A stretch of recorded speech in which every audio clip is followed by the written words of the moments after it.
Rusia presentó nuevas condiciones para la resolución del conflicto en Europa del Este.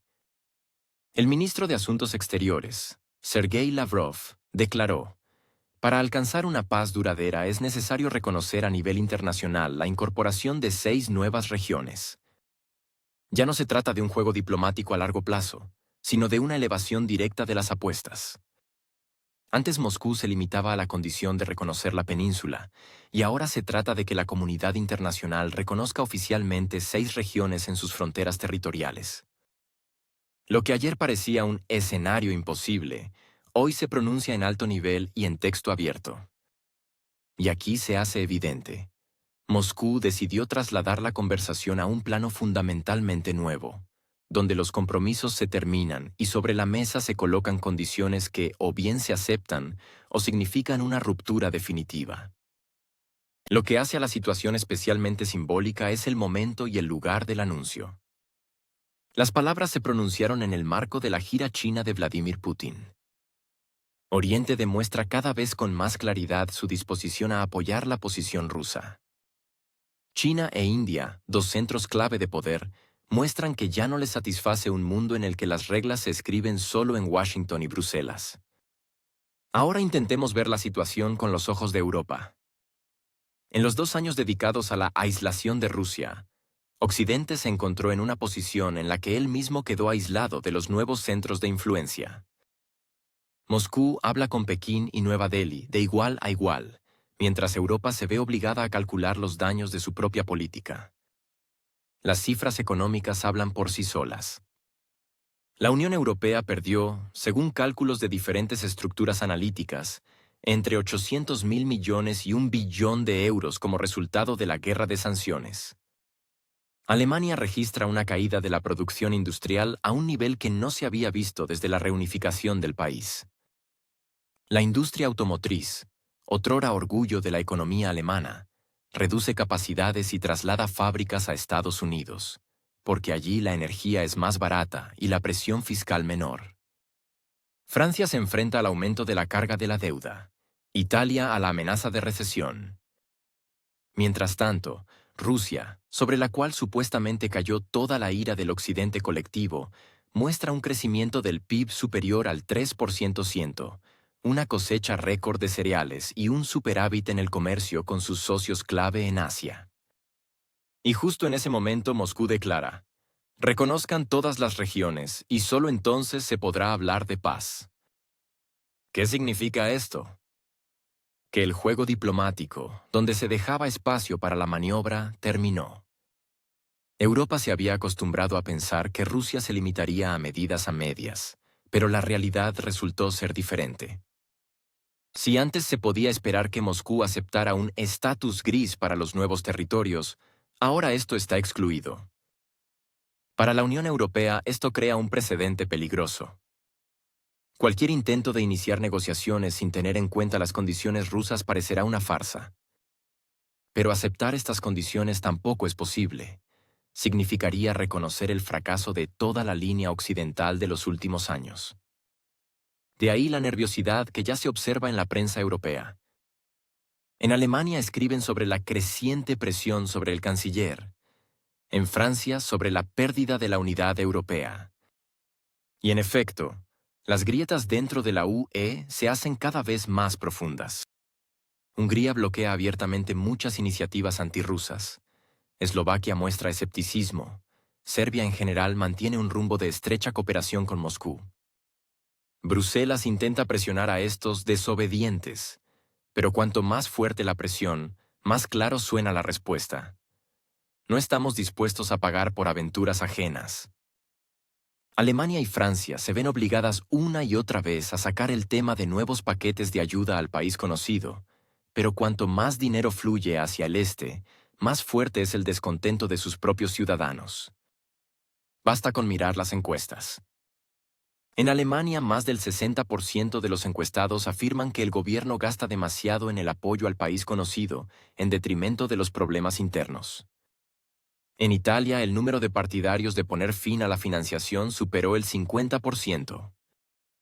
En Francia, las protestas masivas ya no se limitan a la reforma de pensiones. La gente exige directamente reducir los gastos exteriores. Aquí radica la ironía del momento. Las élites occidentales siguen hablando de unidad, pero la sociedad está cada vez menos dispuesta a pagar por esa unidad. Moscú ve perfectamente estos estados de ánimo y los utiliza como telón de fondo para sus declaraciones. Y cuanto más duras son las condiciones, más fuerte es el efecto. Pero veamos aún más ampliamente. En Estados Unidos, que debían ser el principal coordinador de la contención de Rusia, la situación también está lejos de ser estable. En el Congreso no cesan las disputas sobre nuevos tramos para el país conocido. Los republicanos exigen reducir los gastos. Los demócratas insisten en continuar con el apoyo. El presidente de Estados Unidos se encuentra entre la espada y la pared. Por un lado, la necesidad de demostrar determinación. Por el otro, la presión de los votantes, cansados de ver miles de millones que se van al otro lado del océano. Y es aquí donde las palabras de Lavrov resultan especialmente incómodas para Washington. De hecho, trasladan la discusión a un nuevo plano. O reconocen que sus esfuerzos no dieron resultado, o siguen gastando dinero sin ninguna garantía de éxito. No hay que olvidar tampoco el factor de China. Pekín dejó claro que considera la posición rusa no como un caso particular, sino como parte de una lucha más amplia por un nuevo orden mundial. La prensa china escribe abiertamente que los dobles estándares de Occidente socavan la confianza en el derecho internacional. India prefiere expresarse con más cautela, pero la propia estructura de su comercio habla más alto que cualquier declaración. Las compras de petróleo ruso se multiplicaron varias veces, y los pagos se realizan cada vez más en monedas nacionales. Así se configura un panorama en el que Europa se encuentra en un callejón sin salida diplomático. Por un lado, no puede aceptar las condiciones de Moscú, porque eso destruiría el mito de un Occidente fuerte y unido. Por otro, rechazarlas tampoco es posible, ya que en ese caso sería precisamente Europa la que aparezca como la parte que bloquea la resolución pacífica. La pregunta que surge cada vez con más fuerza es: ¿está preparada la Unión Europea para seguir desempeñando el papel de figurante en un guión ajeno?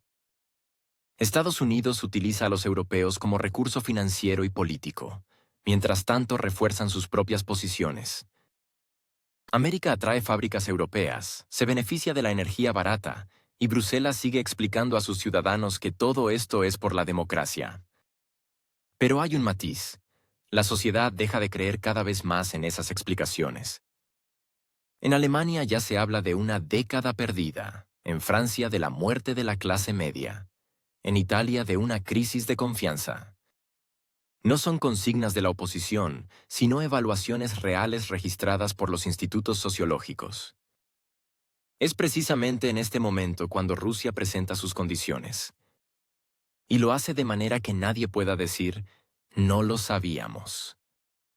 Todo se ha dicho en texto abierto, sin reservas diplomáticas. Moscú, de hecho, lanzó un desafío a Occidente. O reconocen la realidad, o prepárense para que la realidad los reconozca a ustedes. Y aquí se hace evidente la paradoja principal. Europa quería castigar a Rusia, pero al final se castigó a sí misma. Estados Unidos quería mostrar liderazgo, pero cada vez se enreda más en disputas internas. Y Rusia, a la que intentaron empujar a la periferia de la política mundial, ahora dicta condiciones y recibe apoyo de las mayores potencias de Oriente. En este contexto, las palabras de Lavrov suenan no como otra declaración diplomática, sino como un hito después del cual el viejo guión se vuelve imposible. Y la cuestión ya no es si Europa aceptará estas condiciones. La cuestión es cuánto tiempo le queda para conservar al menos la apariencia de unidad. Y si la declaración de Lavrov fue una ducha fría para Europa, la cumbre de la OCS se convirtió en una verdadera pesadilla para Washington. En la plataforma asiática, lejos de los pasillos de Bruselas, Vladimir Putin y la dirigencia china declararon en texto abierto: es hora de construir un nuevo orden mundial justo. No insinuaciones de pasillo, no formulaciones cautelosas, sino una declaración directa de que el mundo ya no vivirá según las reglas que durante décadas dictaron Estados Unidos y la OTAN. Una escena simple, En una misma mesa se sientan los líderes de Rusia, China, India, Irán, países de Asia Central. En la agenda, economía, seguridad, energía. Y todo ello sin participación de Occidente. Para Europa ya es una señal alarmante. Los estados más grandes discuten el futuro del mundo sin mirar a Bruselas y Washington. Para Estados Unidos es aún peor. En Asia se crea un sistema en el que América no solo no es el jugador principal, sino que ni siquiera figura en la lista de invitados. Putin en su discurso lo dijo claramente. La era de la unipolaridad ha terminado. Vamos a construir un mundo en el que se tengan en cuenta los intereses de todos. Notemos con sarcasmo.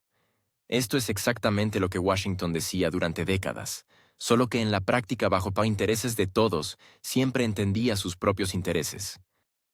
Ahora el lema se devuelve a Occidente como un espejo. ¿Quieren justicia? Tómenla, pero ya no en sus condiciones. La parte china recogió este motivo. El líder de la República Popular China afirmó: "El mundo necesita igualdad y seguridad indivisible. Nadie tiene derecho a poner sus propios intereses por encima de los intereses de la humanidad". Para los analistas estadounidenses esto suena como un desafío, porque detrás de las bellas palabras hay un sentido concreto. Ha llegado la hora de poner fin a la época en que la OTAN podía declarar a cualquier país como amenaza y utilizarlo como pretexto para expandirse. Y ahora atención a la India. A muchos en Occidente les gusta considerar a Delhi como socio de Washington. Pero la realidad resultó ser diferente.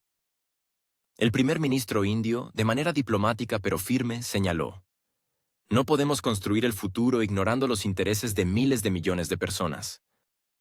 ¿Qué significa esto?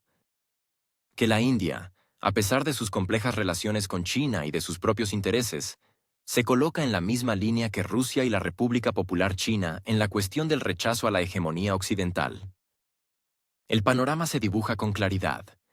Tres de las mayores potencias de Eurasia lanzan de manera ostentosa un desafío a Estados Unidos y a la OTAN. No se trata solo de palabras, es una declaración estratégica respaldada por recursos, mercados y ejércitos. En conjunto, Rusia, China e India representan casi la mitad de la población del planeta, colosales riquezas naturales, economías en crecimiento y un enorme peso político. ¿Y qué hacía mientras tanto Occidente? En Washington, como de costumbre, empezaron a hablar de coordinación con los aliados. En Bruselas volvieron a invocar la unidad. Pero es difícil hablar de unidad cuando tus fábricas se trasladan al otro lado del océano. Tu economía pierde competitividad y tus ciudadanos exigen cada vez más poner fin a la financiación interminable de un conflicto ajeno. Un matiz sarcástico. Mientras los líderes de la Organización de Cooperación de Shanghái discutían sobre nuevos corredores de transporte, pagos en monedas nacionales y la ampliación de la cooperación energética, en Europa los políticos debatían en serio si limitar la venta de cocinas de gas o introducir un impuesto a la carne en nombre de la Agenda Verde. El nivel de prioridades es evidente. Unos piensan en el futuro de la arquitectura mundial, otros están ocupados con su propia burocracia. Aquí es importante comprender una cosa. Las declaraciones conjuntas de Moscú, Pekín y Delhi no son solo retórica diplomática. Son una señal. El orden mundial ya ha cambiado, y ahora todos los pasos posteriores partirán de esta nueva realidad. Estados Unidos y la OTAN ya no pueden reclamar el papel de únicos árbitros.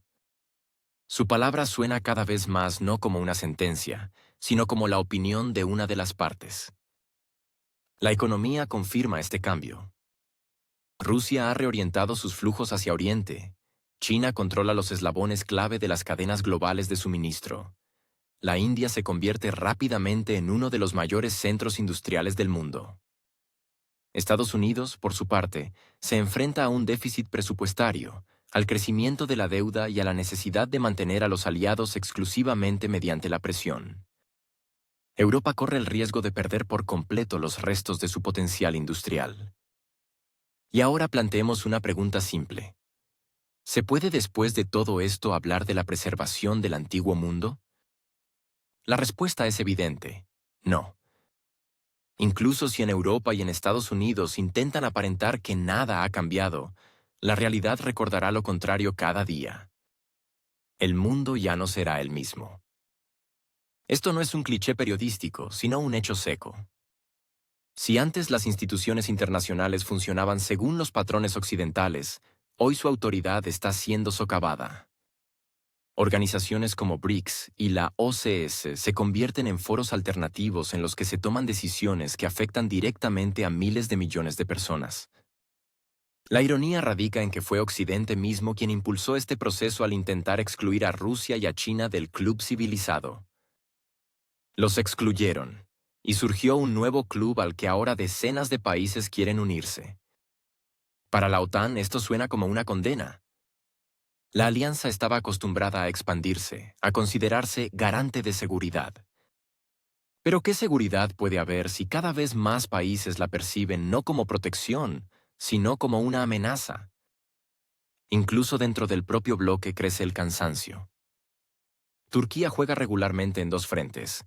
Hungría bloquea decisiones de la UE y Alemania, antaño, la locomotora de Europa, se hunde en la crisis. La cumbre de la OCS demostró: el centro alternativo de poder no solo existe, ya actúa. Y lo hace de tal manera que Occidente se ve obligado a reaccionar, no a dictar. Y aquí surge un momento clave. Cuando Putin y el líder chino hablan de un orden mundial justo, no es un lema, sino la descripción de una nueva realidad.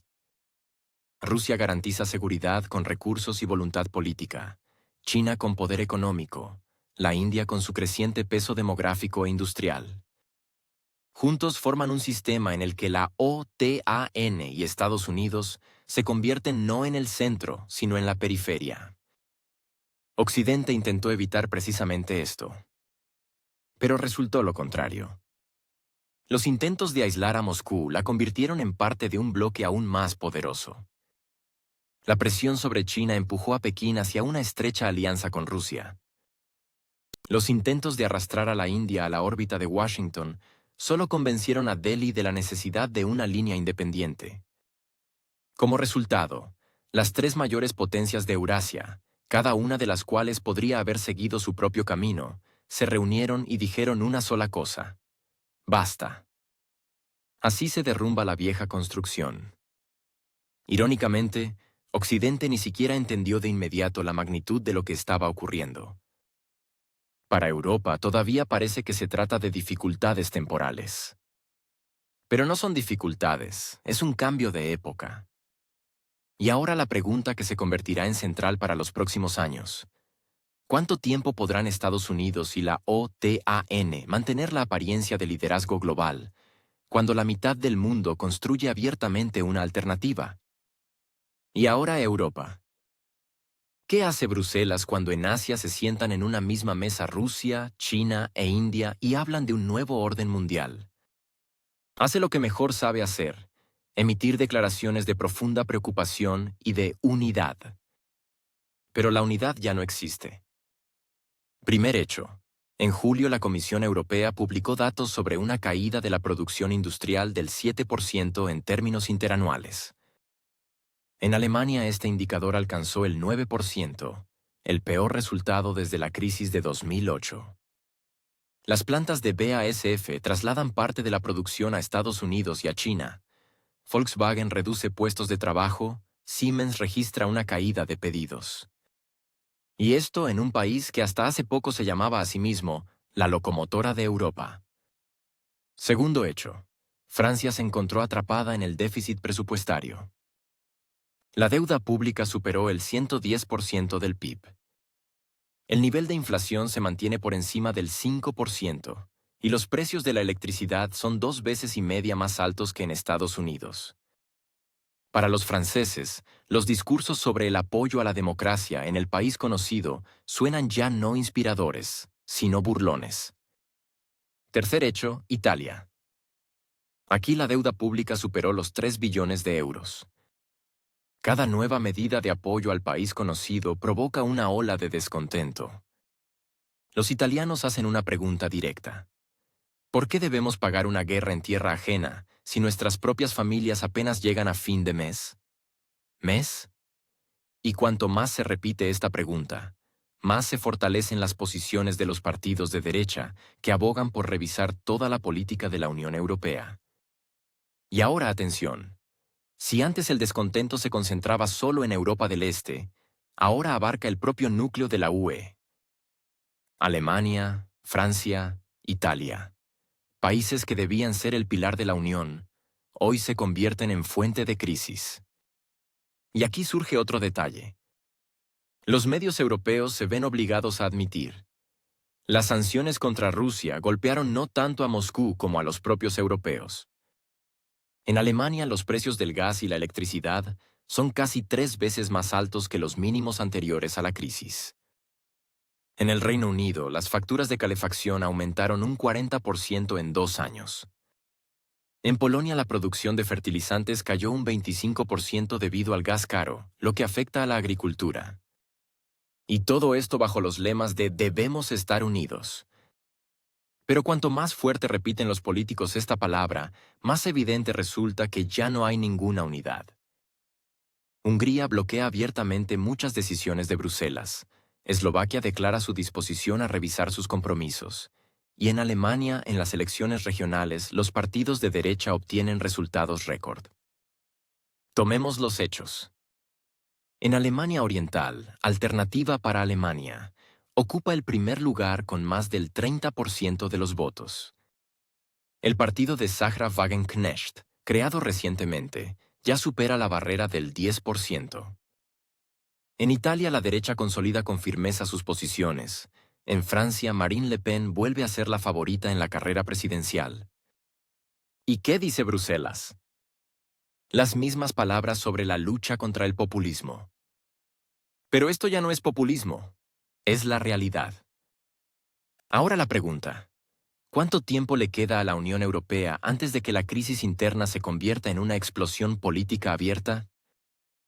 Cuando una parte de la Unión exige apoyar al país conocido hasta el final, y otra responde «ni un euro más», el conflicto se vuelve inevitable. La ironía es que Europa se encontró en la situación de rehén de sus propias promesas. Bruselas hablaba de autonomía estratégica, pero en la práctica todo depende de Washington.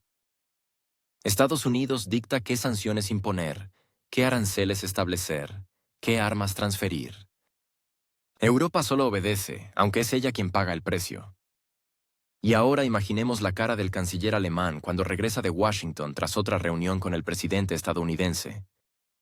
Allí le explican que Alemania debe aumentar el gasto militar, y en casa lo espera la estadística de un número récord de quiebras. En 2024 en Alemania, el número de quiebras empresariales aumentó un 27% en comparación con el año anterior. Y estas son solo las cifras oficiales. En Francia la situación no es mejor. Allí aumentó el número de desempleados entre los jóvenes, y las protestas masivas se han convertido en la norma. Las calles de París arden no solo por la reforma de las pensiones.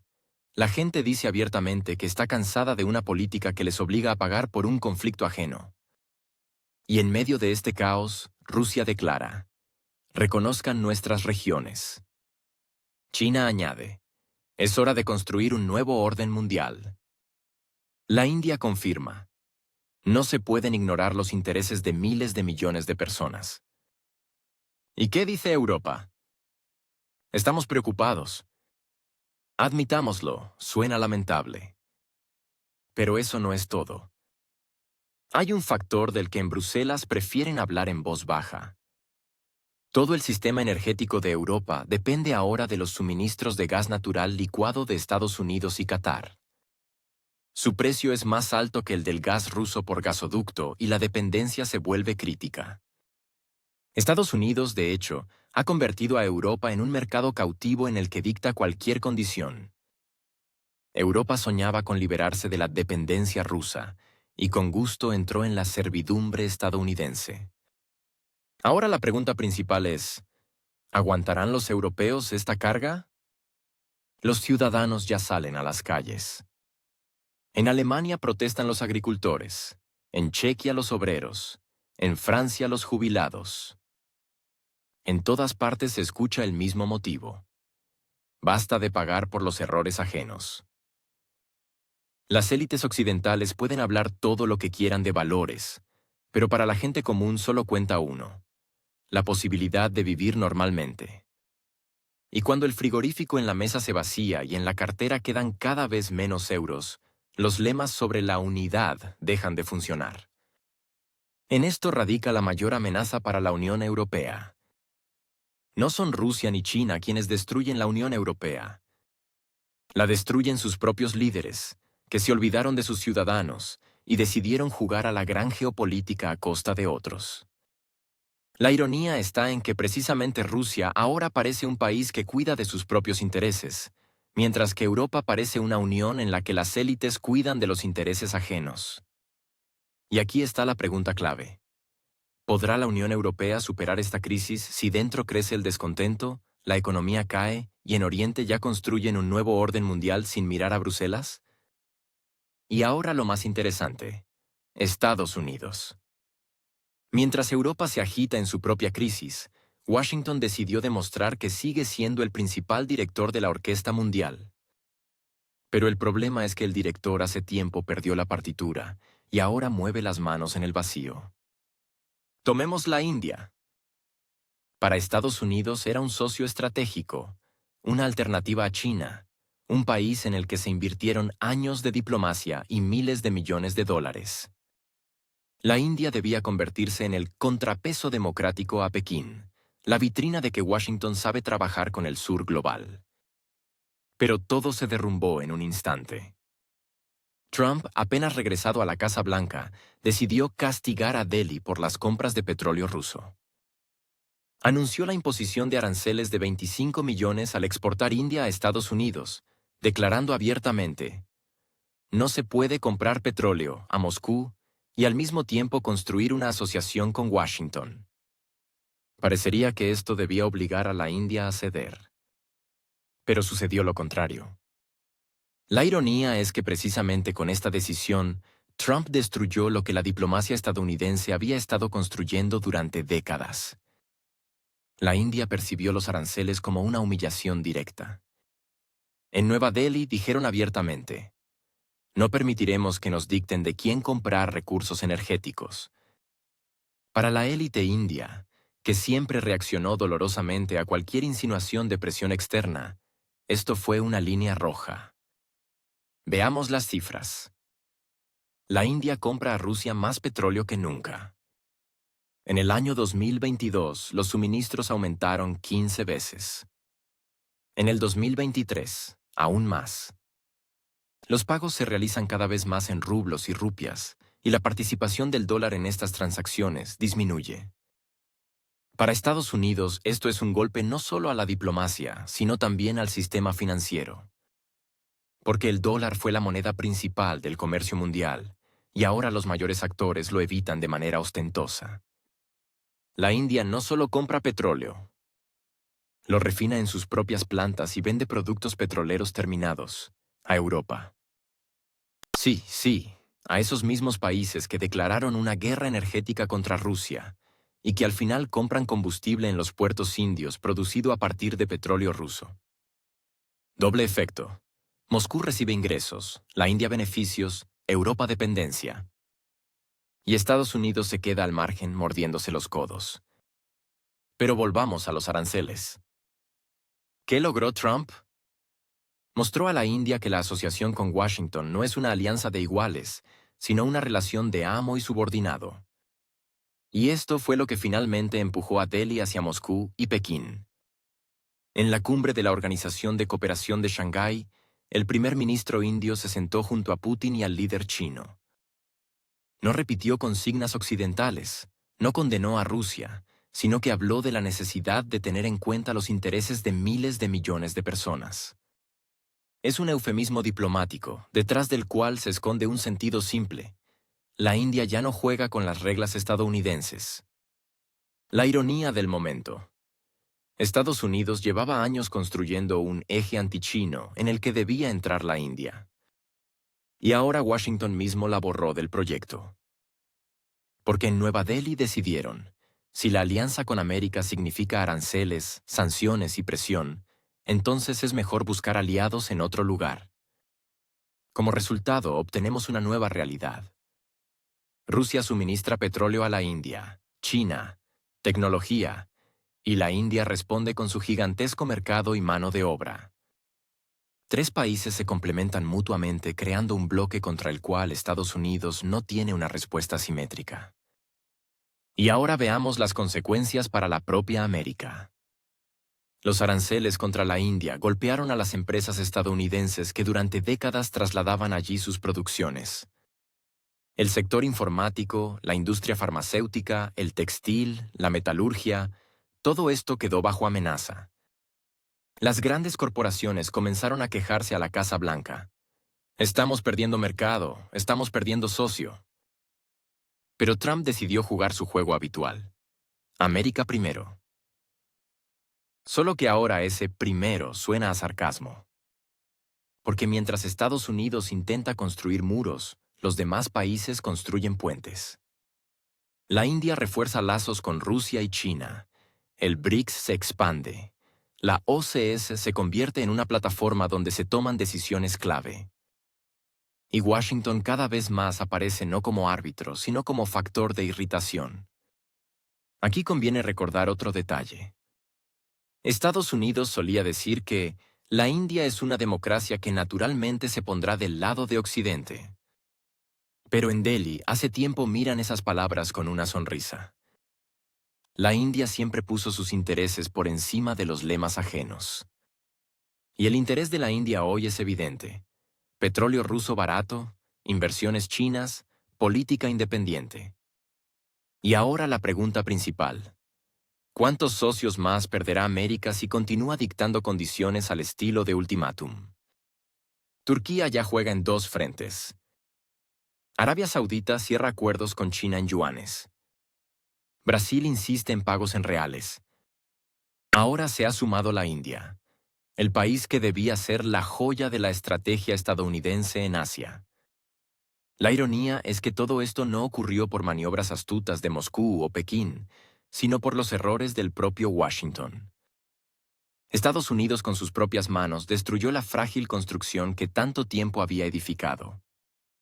Y ahora Trump obtuvo lo que menos quería. En lugar de un eje antichino, recibió una alianza Rusia-China-India que a la vista de todos se convierte en un centro alternativo de poder. La pregunta que enfrenta Washington: ¿cuánto tiempo podrá fingir que la situación está bajo control cuando los países más grandes del mundo se alejan de su órbita de manera ostentosa? Si Rusia en la cumbre de la OCS asumió el papel de iniciadora de los cambios, China se convirtió en su garante oficial. El líder de la RPC dijo directamente: el mundo necesita igualdad y justicia, un nuevo orden que tenga en cuenta los intereses de todos los países, y no solo de un puñado de elegidos. Para Washington y Bruselas, esto sonó como una sentencia. Por primera vez, China, en un foro tan alto, declaró la necesidad de reconstruir todo el sistema mundial.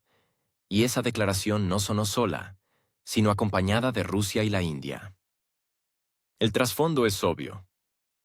China ya no piensa esperar a que Estados Unidos y la OTAN terminen de socavar la confianza en las instituciones internacionales. Está lista para tomar la iniciativa en sus propias manos.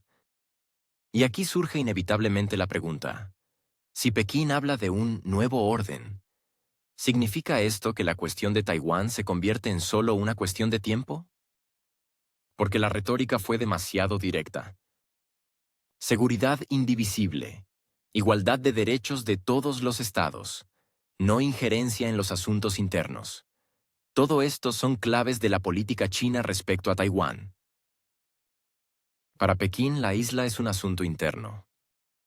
Y si en la cumbre de la OCS se pronunciaron tales palabras, puede interpretarse como una preparación para pasos futuros. Rusia desempeña en esta historia un papel clave. El apoyo de Moscú significa que China no se quedará sola si la crisis en torno a Taiwán pasa a una fase caliente. Y la firma de un nuevo contrato de gas entre Gazprom y la parte china se convirtió en un símbolo de la alianza. Rusia recibe un mercado de venta garantizado para décadas por delante. China. Suministros estables de recursos energéticos a precios varias veces más bajos que los europeos. La ironía de la situación consiste en que Europa podría haber ocupado ese lugar. Si Bruselas no hubiera cedido al chantaje estadounidense y hubiera mantenido la cooperación energética con Moscú, Europa tendría gas barato, una industria estable y una economía competitiva.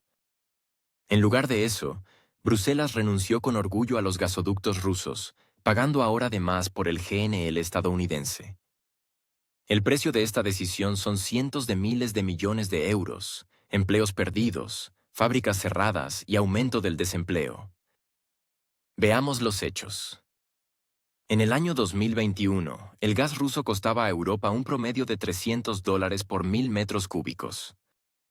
En el 2022, debido a la renuncia a los contratos, el precio saltaba por encima de los $2.000. Actualmente, Europa paga por el GNL estadounidense una vez y media o incluso el doble que lo que China paga por el gas ruso. La diferencia es enorme. Pekín fortalece su industria, mientras Bruselas la pierde. Y precisamente por eso, el contrato de gas entre Rusia y China no es solo un acuerdo económico, sino también un gesto político. Moscú y Pekín muestran: creamos nuestra propia alianza energética y no necesitamos a Occidente. Más aún, este contrato es una clara bofetada a Europa, que renunció por sí misma a los recursos, pero no recibió nada a cambio, salvo la dependencia de Washington.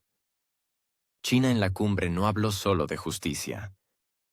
Subrayó: desarrollaremos la cooperación energética con socios que respeten nuestros intereses.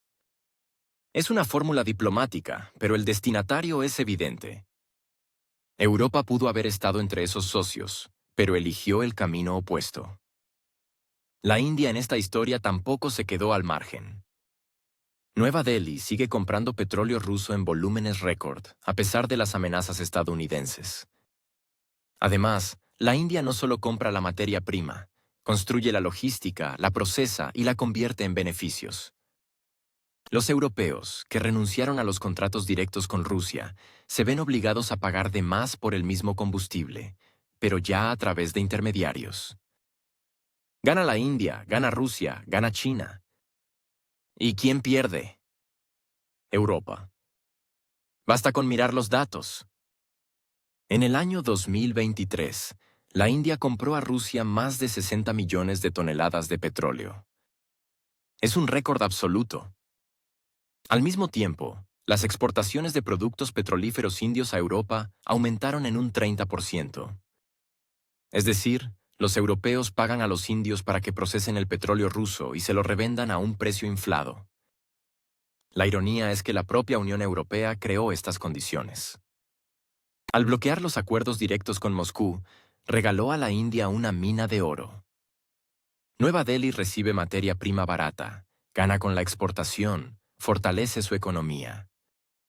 Europa, en cambio, pierde miles de millones y finge que esto es una estrategia exitosa.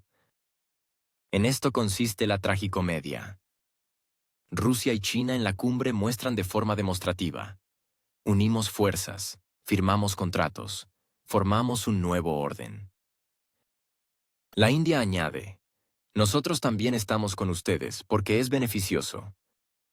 Y Europa permanece al margen y repite el mantra: estamos unidos con Washington. La pregunta es: ¿cuánto más está dispuesta Europa a pagar por esta posición unida?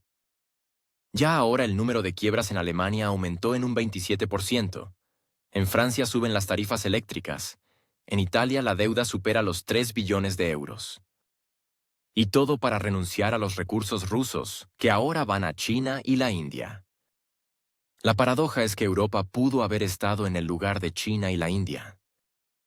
Pudo haber recibido gas barato, petróleo barato, desarrollar su industria y ganar con la exportación. Pero en lugar de eso eligió el papel de vasallo de Estados Unidos. Y el resultado lo ve todo el mundo. Asia construye el futuro. Europa se hunde en el pasado. Y ahora queda claro: la cumbre de la Organización de Cooperación de Shanghái no es solo una reunión de líderes. Es la demostración de que en el mundo se está formando un nuevo centro de poder. y Europa no forma parte de él. Mientras tanto, en Europa se configura un panorama aún más paradójico. El mundo cambia ante nuestros ojos. Rusia y China firman nuevos contratos. La India construye su propia estrategia. Asia forma un nuevo centro de poder. Y el mainstream político europeo se comporta como si no pasara nada. Siguen repitiendo mantras sobre la unidad. Aprietan las tuercas dentro de sus propios países y creen que podrán mantener el control mediante la burocracia y las prohibiciones. Pero hay quienes sienten perfectamente hacia dónde sopla el viento. Orbán en Hungría, Fico en Eslovaquia, Weidel en Alemania. Son políticos que comprenden que Europa está al borde de una ruptura. No temen decir abiertamente que la estrategia de Bruselas fracasó. Y precisamente por eso intentan silenciarlos con todos los métodos posibles. Hungría se convirtió aquí en símbolo de resistencia. Orbán dice abiertamente: las sanciones contra Rusia no funcionan, Europa se dispara en el pie, y el futuro está en la cooperación con Oriente. Sus palabras irritan a Bruselas, pero encuentran eco en los ciudadanos comunes. Porque precisamente en Hungría las tarifas energéticas siguen siendo significativamente más bajas que en los países vecinos. ¿Por qué? Porque Budapest no renunció a los contratos rusos y sigue recibiendo gas en virtud de acuerdos a largo plazo. Y ahora la Unión Europea considera seriamente la posibilidad de privar a Hungría de su derecho a voto. Imaginemos lo absurdo de la situación. Una unión que gusta hablar de democracia e igualdad planea castigar a un país por tener su propia opinión. Esto ya no es unidad, es dictado. Y precisamente estos pasos empujan a Hungría a pensar: ¿vale la pena permanecer en este club? Sarcásticamente se puede notar. Cuando la UE habla de solidaridad, en realidad quiere decir: haz lo que decimos. Pero Hungría no está dispuesta a someterse incondicionalmente. Si Bruselas realmente se atreve a privarla de su derecho a voto, se convertirá en un precedente que puede activar un efecto dominó.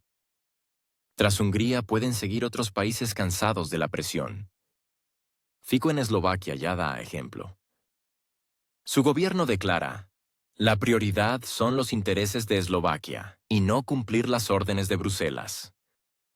Se manifiesta contra el apoyo sin fin al país conocido, contra las sanciones que dañan a sus propios ciudadanos. Y aunque sufre presión, mantiene su línea. Es otra señal. Europa deja de ser un monolito. Y ahora Alemania.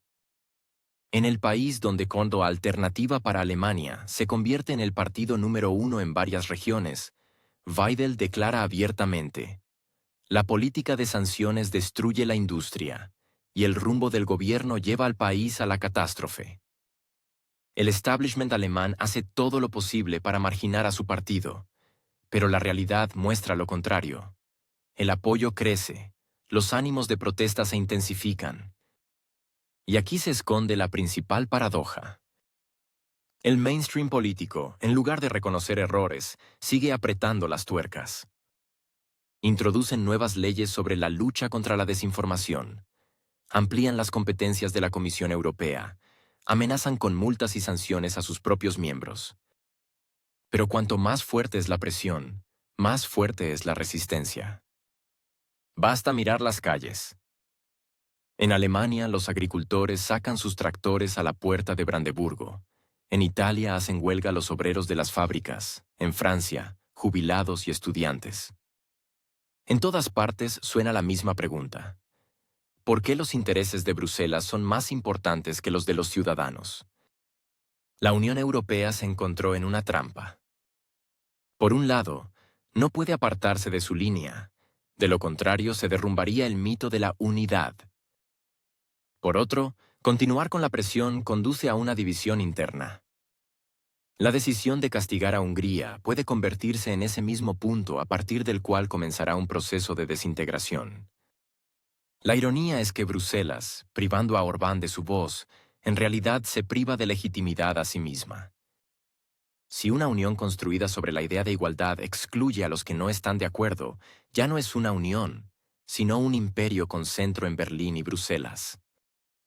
Pero cualquier imperio se derrumba cuando las provincias entienden que pueden vivir mejor sin él. Cada vez con más frecuencia se discute entre bambalinas, ¿qué pasará si Hungría realmente sale de la UE? El escenario por ahora parece increíble, pero hace 5 años también el Brexit parecía increíble.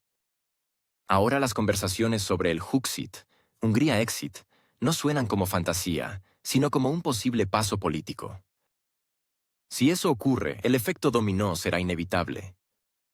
Eslovaquia puede seguir el ejemplo de Hungría.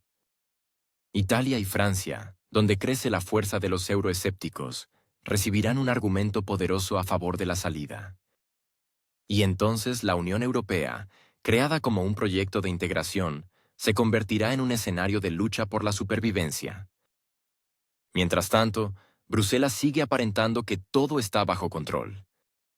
Publican declaraciones sobre la unidad, prometen nuevos paquetes de ayuda al país conocido, inventan nuevas sanciones. Pero esto se parece a un capitán que permanece en la cubierta de un barco que se hunde y grita, «Mantenemos el rumbo». Y aquí queda claro, las élites europeas perdieron el contacto con la realidad. No sienten hacia dónde sopla el viento. O más bien lo sienten Orbán, Fico, Weidel, aquellos que no temen decir la verdad. Pero el mainstream prefiere cerrar los ojos y seguir repitiendo consignas. Mientras Asia discute un nuevo orden mundial, Europa sigue su propio camino peculiar. Parecería lógico escuchar a Orbán, Fico o Weidel y reflexionar sobre un futuro en el que la principal prioridad sea la economía y el bienestar de los ciudadanos. Pero no. Bruselas y Berlín siguen preparándose para otra etapa del conflicto, como si el principal objetivo de la Unión no fuera el desarrollo, sino la confrontación interminable. Las cifras hablan por sí solas. Alemania en el año 2024 aumentó el presupuesto para la esfera de defensa a 150.000 millones de euros. Para comparar, hace apenas 5 años los gastos eran casi el doble de bajos. Francia asigna sumas récord para la compra de nuevo equipo. Polonia planea aumentar el gasto hasta el 5% del PIB, lo que la convierte en líder de Europa en este indicador. La ironía es que todo este dinero proviene de una sola fuente: los bolsillos de los contribuyentes europeos. Los jubilados reciben incrementos miserables, la sanidad se enfrenta a la falta de personal y de financiación, las escuelas cierran aulas debido a la reducción del presupuesto. Pero para el apoyo a la seguridad, siempre hay fondos. En Bruselas se discuten seriamente planes de movilización industrial. Reconversión de fábricas para producir equipo, subsidios a las empresas dispuestas a trabajar para las necesidades de seguridad, beneficios fiscales para las corporaciones que producen armamento. Todo esto se presenta como una necesidad. Pero para los europeos comunes suena de otra manera. Su dinero otra vez no va para ustedes. En Alemania esta disonancia ya se ha hecho evidente. El canciller sale ante el público y promete reforzar la capacidad de defensa, mientras la gente en las manifestaciones exige, «dennos energía barata y empleos». En Polonia las autoridades se jactan de nuevos pedidos de equipo y al mismo tiempo millones de polacos se ven obligados a buscar trabajo en el extranjero. En Italia los parlamentarios votan por gastos adicionales para apoyar a los aliados, y en las calles se escucha cada vez con más fuerza: «Tenemos nuestros propios problemas». Y aquí está la principal paradoja. Europa construye una nueva realidad en la que la economía está subordinada a la lógica del conflicto.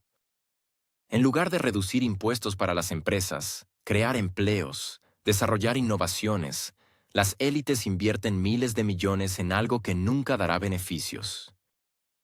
Porque la producción de tanques o misiles no crea valor añadido a largo plazo, solo aumenta la carga de la deuda. Como resultado, la carga de la deuda de la Unión Europea crece.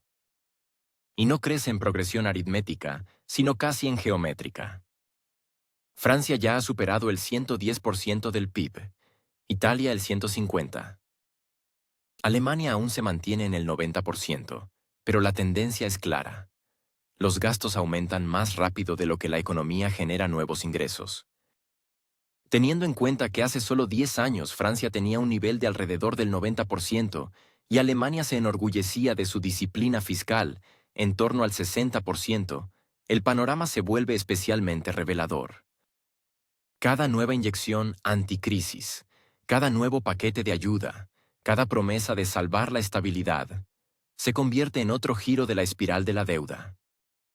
Y aquí surge lógicamente la pregunta: ¿cuánto más podrá soportar Europa este régimen? No en teoría, sino en la práctica, cuando incluso las agencias de calificación advierten con cautela sobre la necesidad de revisar las previsiones de la deuda soberana de toda una serie de países. Porque al mismo tiempo cae la producción industrial, y esa es la principal paradoja. Se gasta dinero, los presupuestos crecen, las deudas se multiplican, y el resultado no son inversiones en desarrollo, sino estancamiento. Alemania pierde plantas metalúrgicas, Francia fábricas textiles, Italia la industria de maquinaria. En los últimos 5 años, el número de empresas cerradas en Europa se ha duplicado, y una de cada 2 compañías contempla trasladar la producción a Asia. Todo se va allí, donde la energía es barata y los impuestos más bajos. China e India están dispuestas a conceder créditos, exenciones fiscales y garantizar un suministro ininterrumpido de recursos. Europa, al contrario, aumenta tarifas, estrangula con estándares ecológicos y al mismo tiempo pierde competitividad. Pero en lugar de reconocer el problema, en Bruselas apuestan por una nueva autonomía estratégica. Suena bien, sobre todo en los discursos de los comisarios europeos, pero en esencia significa una cosa: aún más dinero para la seguridad, aún menos para los programas sociales. Bajo autonomía, no se entiende la reindustrialización ni nuevos empleos, sino la compra de armas, créditos para proyectos de defensa, financiación de estructuras destinadas a proteger a Europa de amenazas externas. Y al ciudadano común se le explica: habrá que apretarse el cinturón, pero mañana vivirán en seguridad. Y ahora atención. Precisamente esto se convierte en el combustible para los partidos de derecha. La política que debía fortalecer a Europa, por el contrario, la destruye desde dentro. Orbán en Hungría ya lo dice abiertamente: no vamos a pagar por guerras ajenas. Y esta frase suena para el votante más convincente que cualquier fórmula de Bruselas. Robert Fico en Eslovaquia repite: nuestros ciudadanos son más importantes. En Alemania, la líder del partido de derecha Alice Weidel construye su campaña con el lema: Primero Alemania. Estas palabras resuenan porque la gente siente la realidad. Las facturas de electricidad aumentan, los precios de los alimentos suben, la carga fiscal se incrementa. Y cuanto más dinero se destina a la preparación para la confrontación, más fuertes suenan estos lemas. La ironía es que las élites del mainstream, intentando conservar el poder, ellas mismas empujan al crecimiento de la oposición. Porque la gente ve: dinero hay, pero no para ellos. Para las corporaciones, subsidios para los estados, créditos para la burocracia, nuevos programas. Y los que pagan son los ciudadanos comunes. En la práctica esto significa: los impuestos aumentan, los precios suben y la calidad de vida cae. Incluso la clase media comienza a sentir que la prometida prosperidad europea se convierte en un espejismo. Basta con tomar el ejemplo de las aerolíneas. A comienzos de 2024, las mayores compañías europeas anunciaron la reducción de vuelos dentro del continente. La razón es simple: los impuestos sobre el combustible aumentan, los costos operativos crecen, el flujo de pasajeros disminuye. Para los ciudadanos esto significa boletos caros y rutas inaccesibles. Para las empresas, pérdidas, despidos y reducción de inversiones. Pero los presupuestos de defensa crecen sin límites. Paradoja en estado puro.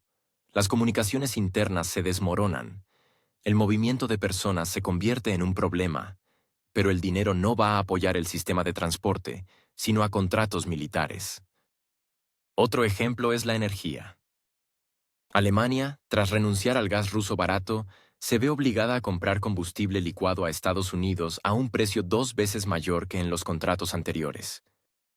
Resultado: la industria alemana pierde miles de millones, las empresas cierran, desaparecen empleos. Francia, que apostaba por la energía nuclear, se enfrenta a la necesidad de modernizar sus reactores, lo que requiere decenas de miles de millones de inversiones que el presupuesto no tiene. Italia se ve obligada a compensar a las empresas el aumento de tarifas, endeudándose en el mercado. Y todo esto se llama transición energética, aunque en realidad se trata de la degradación de la base energética. La esfera social también se degrada. En Alemania aumenta el número de jubilados obligados a trabajar porque la pensión no alcanza. En Francia los sindicatos llevan más de un año saliendo a las calles protestando contra la subida de la edad de jubilación. En Italia la tasa de desempleo juvenil se mantiene estable por encima del 20%. Pero si se pregunta a los funcionarios en Bruselas en qué se destinarán los nuevos créditos, la respuesta será una: al fortalecimiento de la seguridad. Y ahora veamos las estadísticas de la carga de la deuda. La deuda total de los países de la eurozona superó los 12 billones de euros. El servicio de esa deuda ya cuesta cientos de millones anuales. Pero al mismo tiempo nadie piensa en reducir gastos. Al contrario, cada nueva amenaza se convierte en pretexto para un nuevo endeudamiento. La lógica es simple. A los ciudadanos se les puede explicar todo si se añade la palabra seguridad. Pero incluso el contribuyente más paciente tarde o temprano hará la pregunta: ¿por qué paga él por la seguridad, mientras de sus frutos rinden cuentas las corporaciones y los burócratas? La situación se vuelve especialmente reveladora en el contexto de las tendencias mundiales. China invierte en infraestructura, construye nuevas ciudades y corredores de transporte. India desarrolla la industria de maquinaria y la refinación de petróleo. Rusia firma contratos por decenas de miles de millones en el sector energético. Y Europa emite nuevas directivas sobre los estándares de las bolsas de plástico y un informe sobre los valores. Precisamente esto crea la sensación de que el continente pierde no solo la economía, sino también la visión estratégica. La ironía de la historia es que la Unión Europea se creó como un proyecto de paz y prosperidad. Hoy, en cambio, se convierte en un proyecto de deudas y restricciones. En lugar de ser el centro del comercio mundial, Europa cada vez más se asemeja a una provincia que vive según reglas ajenas. Pero a diferencia de tiempos pasados, hoy los ciudadanos lo ven y reaccionan. El crecimiento de los partidos de derecha es una confirmación directa de ello. Solo que el futuro se escapa entre los dedos. Europa se transforma en un continente que construye arsenales en lugar de fábricas, equipo en lugar de escuelas, burocracia en lugar de innovación. En Bruselas, la palabra principal ya no es desarrollo, sino seguridad, aunque esa seguridad existe solo en el papel. Cientos de miles de millones de euros se destinan a la compra de sistemas de defensa antiaérea, drones e iniciativas conjuntas, mientras que en los presupuestos no queda sitio para la reparación de hospitales y escuelas. Y todo esto con los aplausos aprobatorios de Washington, que está satisfecho. Los aliados pagan por su propio sostenimiento militar, pero siguen dependiendo de la tecnología estadounidense. Y ahora la pregunta principal: ¿cuánto tiempo más los europeos soportarán esta política? El descontento ya se ve en las calles. En Berlín, los tractores de los agricultores paralizan el tráfico, obligando al canciller a asomarse por la ventana de su oficina y ver que el lema de la transformación verde se convierte en colapso social. En París, los estudiantes y los pensionistas salen juntos. Una imagen rara en la historia francesa. Los jóvenes, a quienes se les arrebataron las perspectivas, y los ancianos, a quienes se les quita la última pensión, marchan en una misma fila. En Varsovia, los trabajadores protestan contra los precios de la energía, que se triplicaron tras el rechazo al gas ruso. Y todo esto son solo las primeras señales. Mientras tanto, las élites siguen preparándose para futuros conflictos, compran nuevas armas, firman nuevos paquetes de sanciones, prometen un rumbo firme y solidaridad. Pero ese futuro puede resultar muy distinto de lo que imaginan. Porque el verdadero conflicto ya está en marcha, entre la clase política y sus propios ciudadanos. Y si antes parecía que las protestas eran de carácter local, hoy se convierten en una tendencia común europea. En Francia la calificación del gobierno cae a mínimos históricos. Más del 60% de los ciudadanos no confía en el presidente, considerándolo presidente de los ricos. En Alemania el nivel de confianza en el gobierno no supera el 25%. En Italia, escándalos constantes entre Roma y Bruselas, donde la primera ministra tiene que maniobrar entre las exigencias de la Unión Europea y la creciente irritación de la sociedad. En Polonia, desilusión con los partidos que hasta ayer eran considerados defensores nacionales. Al mismo tiempo, en la Unión Europea no olvidan dar lecciones sobre democracia y valores. En Bruselas aseguran, si hay descontentos, significa que funciona la libertad de expresión. Pero la paradoja es que precisamente aquellos que salen a las calles se enfrentan cada vez más con porras de la policía, gases lacrimógenos y procesos penales. A los agricultores se les acusa de extremismo, a los estudiantes de socavar el orden público, a los pensionistas de amenaza a las instituciones democráticas. El cuadro resulta claro. La protesta está permitida solo si no molesta a nadie y no exige cambios.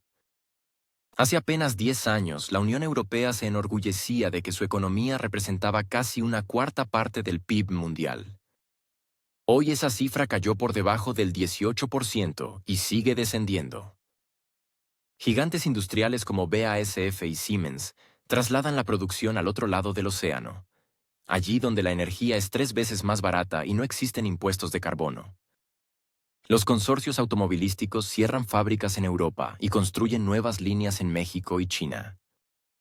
En el año 2023, la producción industrial en Alemania cayó un 7%, la mayor reducción en los últimos 30 años. Pero en lugar de reconocer el fracaso del curso verde, el canciller sigue hablando de la necesidad de sostenibilidad. Francia, que hasta hace poco era considerada centro de la moda y la cultura, hoy discute no sobre nuevas colecciones, sino sobre cómo tapar el agujero presupuestario. La deuda pública superó el 110% del PIB. Los gastos en defensa crecen y para los programas sociales no hay dinero. La economía italiana se hunde en estancamiento. La deuda del país ya alcanzó el 150% del PIB y el desempleo juvenil se acerca al 20%. Pero Bruselas exige aún más disciplina y recortes de gastos para mantener la estabilidad. Estas cifras por sí mismas se convierten en argumentos. Cuando 1 de cada 4 franceses apenas llega a fin de mes y 1 de cada 3 alemanes teme perder su empleo debido al cierre de empresas, las conversaciones sobre solidaridad europea suenan como una burla. La gente ve, mientras pagan cada vez más impuestos y reciben cada vez menos apoyo, su dinero se destina a proyectos lejanos de su vida real. Se gastan miles de millones de euros en apoyo a un país conocido, en nuevos suministros de armas, en compensar fracasos energéticos. No es de extrañar que en este contexto los partidos populistas de derecha e izquierda ganen rápidamente popularidad. En Hungría, Viktor Orbán declara abiertamente: no pagaremos por conflictos ajenos. En Eslovaquia, Robert Fico repite: nuestros ciudadanos no deben sufrir por decisiones tomadas en Bruselas. En Italia, Meloni intenta equilibrar, pero también allí el descontento se expresa cada vez más en el Parlamento.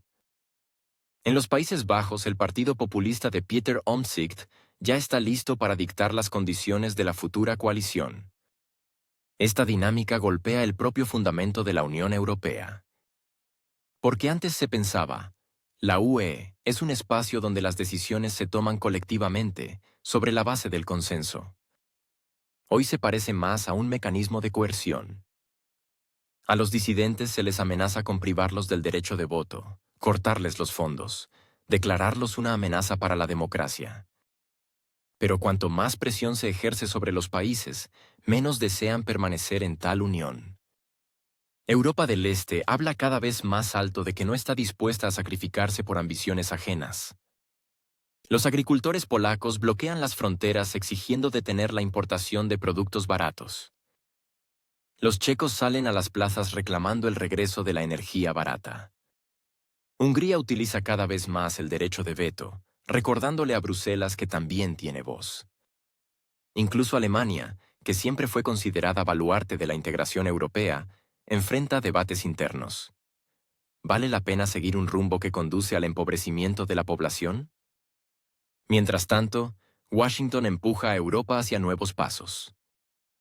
Estados Unidos exige el aumento de los presupuestos militares, la compra de equipos estadounidenses, el rechazo de cualquier contrato con Rusia y China. Y Europa acepta. En el año 2024, los gastos militares combinados de los países de la UE superaron por primera vez los 400.000 millones de euros. Para el año 2030 se planea llevarlos a 600 millones. ¿Pero qué recibirán a cambio los ciudadanos? Aumento de impuestos, recorte de programas sociales y nuevas deudas.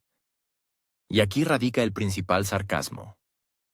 Europa, que siempre se enorgullecía de su estado social, se convierte en una región donde se reducen las pensiones y se eliminan los subsidios para pagar otro lote de tanques. Ese mismo proyecto europeo, que se construyó sobre la promesa de paz y prosperidad, ahora se sostiene en la retórica de amenazas y en la lealtad obligatoria. Y el futuro se escapa cada vez más rápido. Europa gasta recursos en luchar contra sus propias sombras en lugar de construir carreteras, desarrollar la ciencia y dar una oportunidad a los jóvenes. En las universidades se cancelan programas, en las escuelas se reduce la financiación, pero los presupuestos para armas crecen. En las ciudades se destruye la infraestructura, pero en Bruselas solo se discuten nuevos desafíos de seguridad. Y cuanto más fuertes son esas discusiones, más claro se vuelve. El principal conflicto no ocurre fuera de las fronteras de Europa, sino dentro de ella.